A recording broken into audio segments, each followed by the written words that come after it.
ہم تو فقط یہ کہہ سکتے ہیں کہ یا رسول اللہ تو کائنات عبد ہے اور حسن ازل جس کی نہیں نظیر، وہ تنہا تمہیں تو ہو، تخلیق کائنات کا منشا تمہیں تو ہو، خالق کے دل کی پہلی تمنا تمہیں تو ہو۔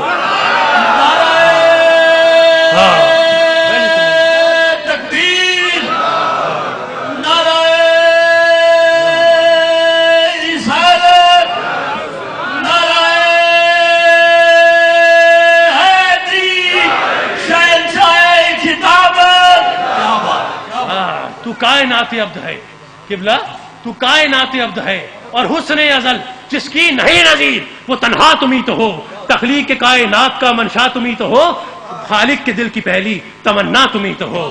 اچھا، تو جہاں پر عیسیٰ کے اختیارات ختم ہوتے ہیں وہاں سے میرے محمد کے اختیارات شروع ہوتے ہیں۔ تو عیسیٰ تو چلتے بنے قبلہ، عیسیٰ تو چلتے بنے۔ اب دیکھیے کون تشریف لاتے ہیں، یہ تشریف لاتے ہیں جناب موسیٰ علیہ السلام۔ بھائی کون آ رہے ہیں؟ موسیٰ علیہ السلام۔ اچھا، فرماتے ہیں مرتضیٰ مسیح اللہ اور روح اللہ کا مقابلہ اور موازنہ تو کر دیا حبیب اللہ کے ساتھ، اب ذرا کلیم اللہ کا موازنہ بھی کر حبیب اللہ کے ساتھ۔ تو ہم نے قبلہ ہاتھ جوڑ لیے مجدی صاحب، ہم نے ہاتھ جوڑ لیے، ہم نے کہا ہم تو بہت حقیر سے بندے ہیں قبلہ، ہم آپ کا موازنہ کس طرح سے کرتے ہیں اور کس طرح سے کر سکتے ہیں، بہت کمزور ہیں، ناتواں ہیں، آپ تو وہ جلالی رسول ہے کہ اسرائیل اگر آپ کی زیارت کو آ جائے تو اسے بھی تھپڑ دے مارتے ہیں، تو ہم تو بہت خوف زدہ ہیں آپ سے، بہت ڈرتے ہیں آپ سے، اس لیے یہ گستاخی ہم نہیں کر سکتے، لیکن ہاں ہم اپنے پیر بھائیوں کے آگے اور علماء کے آگے وہ موازنہ پیش کریں گے جو آپ کے خدا نے آپ کے اور اپنے حبیب کے درمیان کیا ہے، پھر آپ جانو آپ کا خدا جانے، ہم خود ساختہ موازنہ نہیں لیکن خدا ساختہ موازنہ پیش کریں گے۔ تو بھائی بہت توجہ رکھیے، بس یہ موازنہ سنو اور مجھے اپنی دعا میں یاد رکھنا۔ اچھا، موسیٰ علیہ السلام کا بڑا مرتبہ ہے، طور پر جا کر خدا سے ہم کلام ہوتے ہیں رضوی صاحب، میری بڑی شان ہے موسیٰ علیہ السلام کا، مذاق نہیں ہے کوئی، یہ بڑا مرتبہ ہے موسیٰ علیہ السلام کا اور بڑی شان ہے۔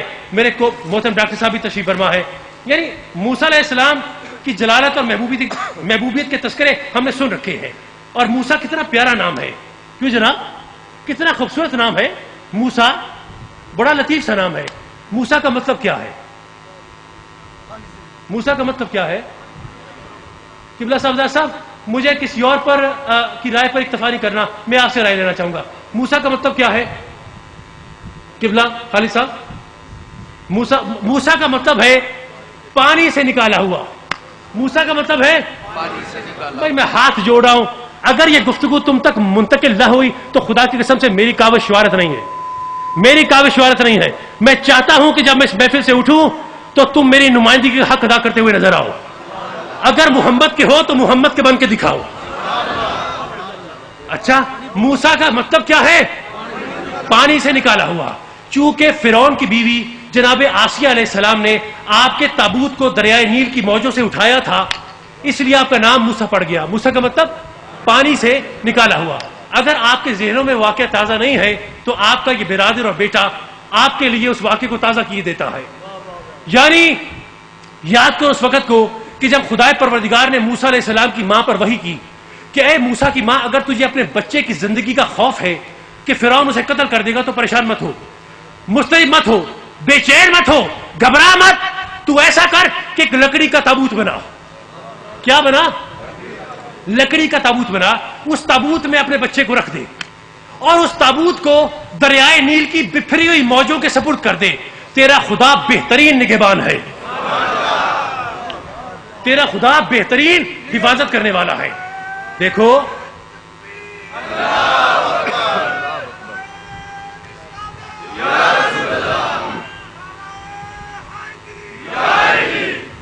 تیرا خدا بہترین حفاظت کرنے والا ہے۔ یہ کوئی معمولی بات ہے قبلہ؟ یعنی اس ماں کا جگر دیکھو، موسیٰ کی ماں کا، جو اپنے نومولود بچے کو لکڑی کے تابوت بند کر کے دریائے نیل کی بکھری ہوئی موجوں کے سپرد کر رہی ہے۔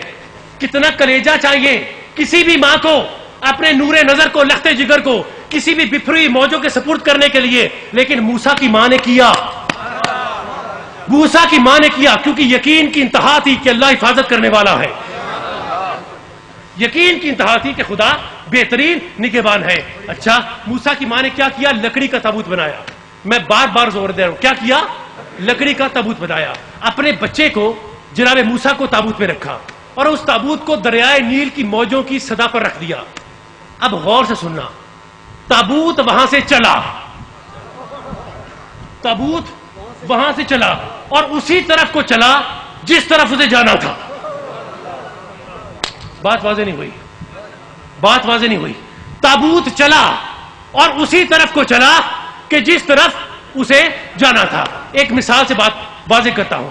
لکڑی کی تختی کو پکڑو, اس کو کسی بھی پانی کی سطح پر رکھو, جس طرف پانی کا بہاؤ ہوگا فطرت یہ کہتی ہے کہ لکڑی اسی طرف چلے گی.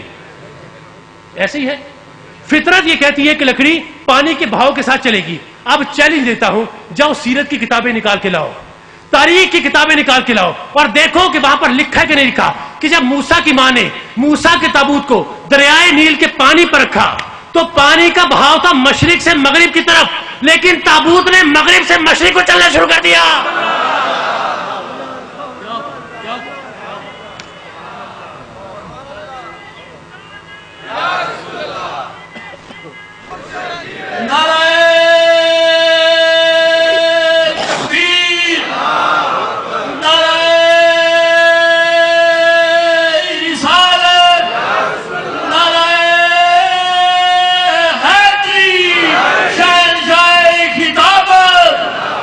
پانی کا بہاؤ تھا مشرق سے مغرب کی طرف, لیکن تابوت نے مغرب سے مشرق کی طرف چلنا شروع کر دیا, یعنی دریائے نیل کی موجوں کو چیرنا شروع کر دیا, اس کے بہاؤ کے خلاف چلنا شروع کر دیا. اچھا, تو اب وہ ملا, اور یہ برکت کیوں ہے؟ وہ برکت کیوں ہے؟ کیونکہ موسیٰ جیسا نبی لیتا ہے. کون لیتا ہے؟ موسیٰ جیسا نبی لیتا ہے. تو موسیٰ کی برکت سے, مجدد صاحب, موسیٰ کی نسبت سے, موسیٰ کے کرم سے, موسیٰ کی طفیل سے خدائے پروردگار نے اس تابوت میں اتنی طاقت پیدا کر دی, اتنا اختیار پیدا کر دیا, اتنی استطاعت پیدا کر دی کہ اس تابوت نے دریائے نیل کی موجوں کے خلاف چلنا شروع کر دیا, اس موجوں کو چیرنا شروع کر دیا. تو وہ تمہارے علاقے کے ملا کہ جو بکواس کرتے رہتے ہیں کہ تم میرے مصطفیٰ کے روزے پر کیا لینے جاتے ہو, کیا پڑا ہے مدینے والی سرکار کے پاس, حضور کی قبر میں کیا رکھا ہے, تو ان کو برملا کہہ دینا, ارے وہ بدبختو, اس تابوت کے اختیار کی یہ حد جس میں موسیٰ جیسا نبی لیٹ جائے, تو اس قبر کے اختیار کی کیا حد ہوگی جس میں محمد مصطفیٰ لیٹ جائے. تکبیر, نعرہ رسالت, نعرہ حیدری, نعرہ حیدری, شہنشاہ خطابت. اس تابوت کے اختیار کی کوئی توجہ ہے؟ نہیں نہیں, پیسے نہیں دیجئے, ادھر توجہ کیجئے. شاہ صاحب, شاہ صاحب, ہم نے تو فقط آپ کا لنگر کھایا اور آپ خلیفہ اکبر شاہ صاحب کی نمائندگی کر رہے ہیں اسٹیج پر. تو جہاں ہم آپ کو استقبال کہتے ہیں, استقبالیہ کلمات آپ کے لیے کہتے ہیں, وہاں پر ہم چاہتے ہیں کہ آپ ہماری گفتگو میں شامل ہوں اور مکمل خضوع خشوع کے ساتھ شامل ہو. اچھا, بہت بہت توجہ کیجئے. جو ہم کہہ رہے ہیں نا, یہ 1000 2000 3000 5000 یہ اس کی قیمت ادا نہیں کر سکتے, تو بہت بہت توجہ رکھیے بھائی. توجہ ہے آپ کی؟ یعنی اس تابوت کے اختیار کی یہ حد کہ جس میں موسیٰ جیسا نبی لیٹ جائے, تو اس قبر کے اختیار کی کیا حد ہوگی جس میں محمد مصطفیٰ لیٹ جائے. تو ہمارا عقیدہ یہ کہتا ہے کہ جس طرح سے موسیٰ کا تابوت دریائے نیل کی موجوں کو چیرتا ہے, ویسے ہی میرے مصطفیٰ کی قبر انور وہاں پر حاضر ہونے والی مومنین و مومنات کی مشکلات کو چیرتی ہے. نہیں غافل محمد کی یاد سے کوئی غلام ان کا, ارے ہم تو وہ دیوانے ہیں کہ ہر سانس میں لیتے ہیں نام ان کا, ہم تو وہ دیوانے ہیں.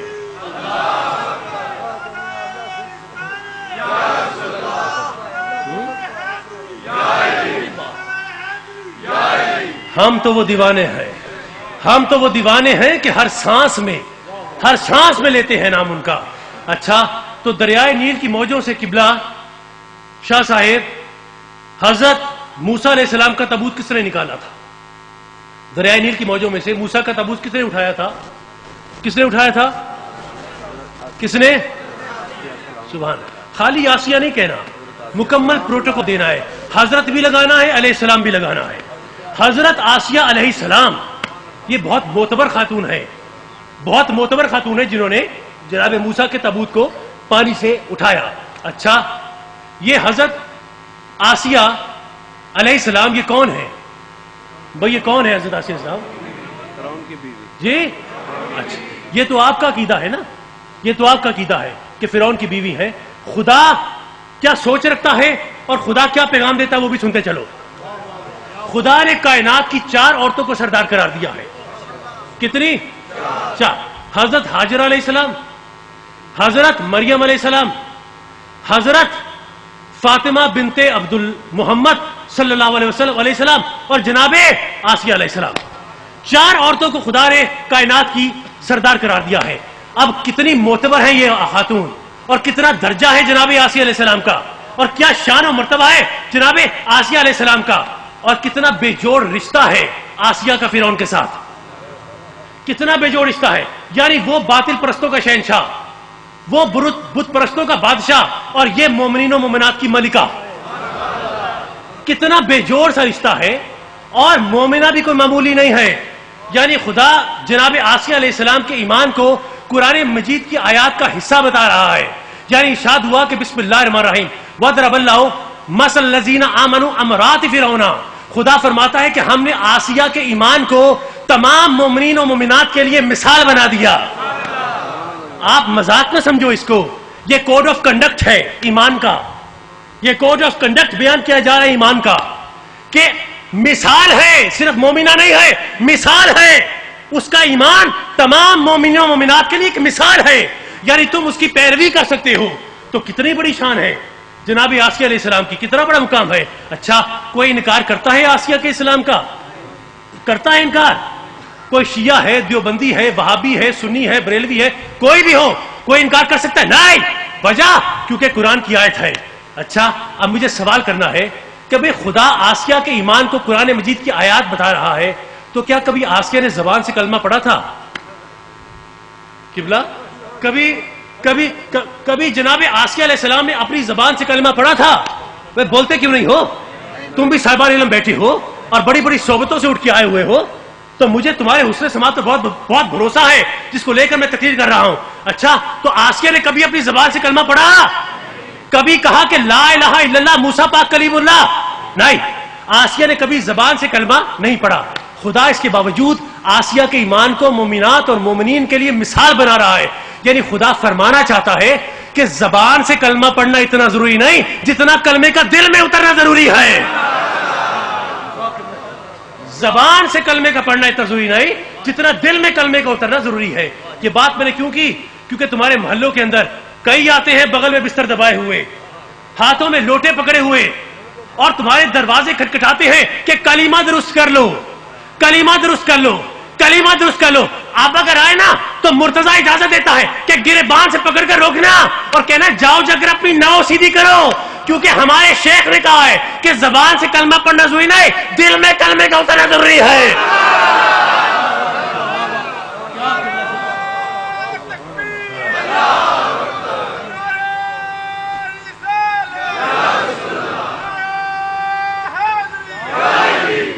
زبان سے کلمے کا پڑھنا ضروری نہیں جتنا دل میں کلمے کا اترنا ضروری ہے. اور وہ بلال حبشی کہ جو توتلی زبان رکھتا ہے, عربی بھی نقص کے ساتھ بولتا ہے, شین کو سین کہتا ہے, توئے کو تے کہتا ہے, الف کو عین کہتا ہے, اذان کہتا ہے تو اشہدو کی بجائے اسہدو کہتا ہے. لیکن خدا اور اس کے رسول کو اتنا پسند ہے کہ حبیب خدا فرماتے ہیں کہ اے بلال, خدا فرماتا ہے کہ جب تک تو کعبے کی چھت پر کھڑا ہو کر اسی ناقص زبان کے ساتھ خدا کی اذان نہ کہے گا, خدا اس وقت تک سورج کو ہی بلند نہ کرے گا. کیونکہ خدا کہتا ہے کہ لوگ کال دیکھتے ہیں, خدا حال دیکھتا ہے, لوگ زبان دیکھتے ہیں, خدا ایمان دیکھتا ہے. تکبیر, نعرہ رسالت, نعرہ حیدری, شہنشاہ خطابت. لوگ کا خدا حال دیکھتا ہے, لوگ زبان دیکھتے ہیں, خدا ایمان دیکھتا ہے. تو جناب آسیہ نے کبھی زبان سے کلمہ نہیں پڑھا آسیہ نے کبھی زبان سے کلمہ, لیکن دل میں کلمہ موجود ہے, دل میں کلمہ موجود ہے. اب قبلہ صاحبزادہ صاحب, میں نے عالم تصور میں جناب آسیہ کے حضور میں ہاتھ جوڑ لیے, میں نے ہاتھ باندھے جناب آسیہ کے حضور میں اور عالم تصور سے میں نے انہیں خطاب کیا کہ اے آسیہ پاک، اللہ تعالیٰ تو آپ کو بہت بڑی مومنہ قرار دے رہا ہے، اس میں کوئی شک نہیں، سب مانتے ہیں کہ آپ مسلمان بھی ہیں، بہت بڑی مومنہ بھی ہیں، تو کیا حرج ہے؟ کتنی دیر لگتی ہے؟ زبان سے کلمہ پڑھ لیں بھائی، کتنی دیر لگتی ہے؟ زبان سے کلمہ پڑھ لیں، دیر کیا لگتی ہے؟ حرج کیا ہے؟ تو جواب ملا مرتضیٰ نہیں، میں کلمہ نہیں پڑھ سکتی، اگر پڑھوں گی تو فرعون مجھے قتل کر دے گا، اگر میں زبان سے کلمہ پڑھوں گی تو فرعون مجھے قتل کر دے گا۔ تو میں نے عالم تصور میں خطاب کیا کہ اے آسیہ پاک، کیا قتل ہونے سے ڈرتی ہیں؟ رائے حق میں قتل ہو جانا یہ تو شہادت ہے، شہید کا تو بڑا مرتبہ ہے، بڑا درجہ ہے، بڑا مقام ہے، بڑی شان ہے، بڑی آن ہے، تو شہید ہو جائیے، مرتبہ شہادت پا جائیے۔ تو جواب ملا مرتضیٰ میں ڈرتی نہیں ہوں، میں قتل ہونے سے ڈرتی نہیں ہوں، میں احتیاط سے کام لے رہی ہوں، میں ذرا محتاط ہوں، میں جانتی ہوں کہ شہید کا بہت بڑا مقام ہے، میں جانتی ہوں کہ شہادت کا بہت بڑا مرتبہ ہے، لیکن اس سے بھی بڑا مقام نبی کو پالنے کا ہے۔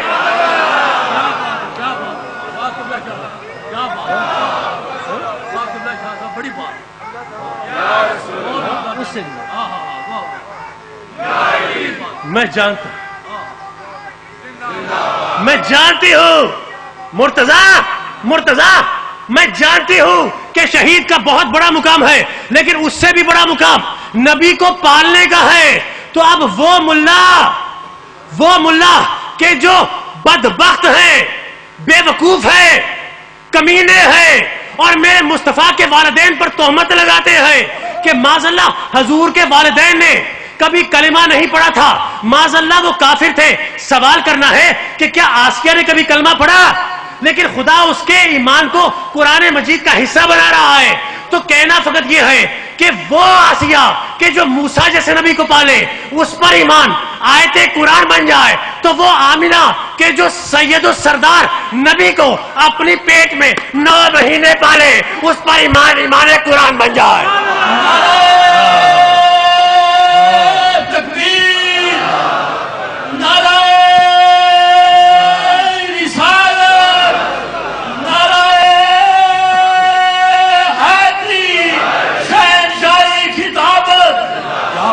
حیرت کی بات قبلہ حیرت کی بات ہے، یعنی موسیٰ پالا جائے جس ماں کے توسل سے اور جس پرورش کرنے والی کے توسل سے، اس کے ایمان پر کسی کو شک نہیں ہے، لیکن وہ سید السردار کی ماں کہ جو اپنے بچے کو، نبیوں کے سردار کو 9 مہینے اپنی پیٹ میں پالے، اور وہ جناب عبداللہ کہ جن کے نطفے سیاہ پیدا ہوں تو ان پر یہ زبان درازی کرنے سے باز نہیں آتے۔ حضور کے والدین کا تو بہت بڑا مقام ہے نا، وہ حلیمہ سعدیہ جس نے میرے مصطفیٰ کو دودھ پلایا، اور وہ جناب ابو طالب رضی اللہ تعالیٰ عنہ جنہوں نے میرے مصطفیٰ کی پرورش کی، جنہوں نے مصطفیٰ کو پالا، یہ بدبخت اس پر بھی زبان درازی کرنے سے باز نہیں آتے اور فتوے لگاتے کہ کبھی کلمہ نہیں پڑھا تھا، اس لیے کافر ہیں، مسلمان نہیں ہیں۔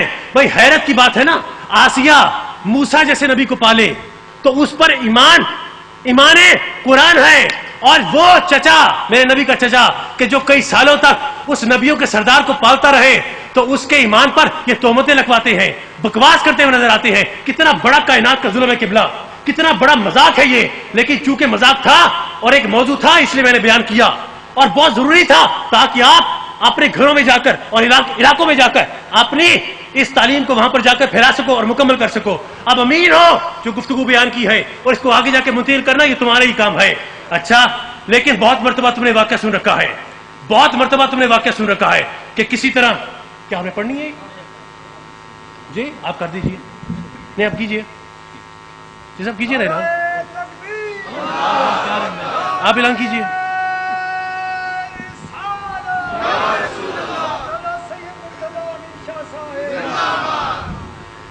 بھائی بہت توجہ رکھیے، بہت مرتبہ آپ نے واقعہ سنا ہے کہ کس طرح سے موسیٰ طور پر گئے تھے، بھائی سنا ہے نا، کس طرح سے تجلی آئی تھی، طور پھٹ گیا تھا، بھائی سنا ہے نا آپ نے واقعہ، موسیٰ بے ہوش ہو گئے، موسیٰ کی قوم خکستر ہو گئی۔ بہت مرتبہ تم نے اس واقعے کو سن رکھا ہے، سنا ہے کہ نہیں سنا؟ کس کس نے سنا ہے؟ اگر سب نے سنا ہے تو مجھے دوبارہ واقعے کو بیان نہیں کرنا، مجھے دوبارہ واقعے کو دہرانا نہیں ہے، لیکن میں صرف ایک نقطہ نظر کو پیش کرنا چاہوں گا، صرف ایک منطق کو پیش کرنا چاہوں گا۔ بس وہ میری بات کو ذرا حوصلہ رکھ کے ذرا سنتے چلو. اور بہت اہم بات ہے. دیکھو موسیٰ طور پر تشریف لے گئے, تجلی آئی. اچھا یہ بھی بیان نہیں کروں گا کہ وہ تجلی کس کی تھی. میں یہ بھی بیان نہیں کروں گا کہ وہ تجلی کس کی تھی, کیونکہ وہ خدا کی تجلی ہو نہیں سکتی.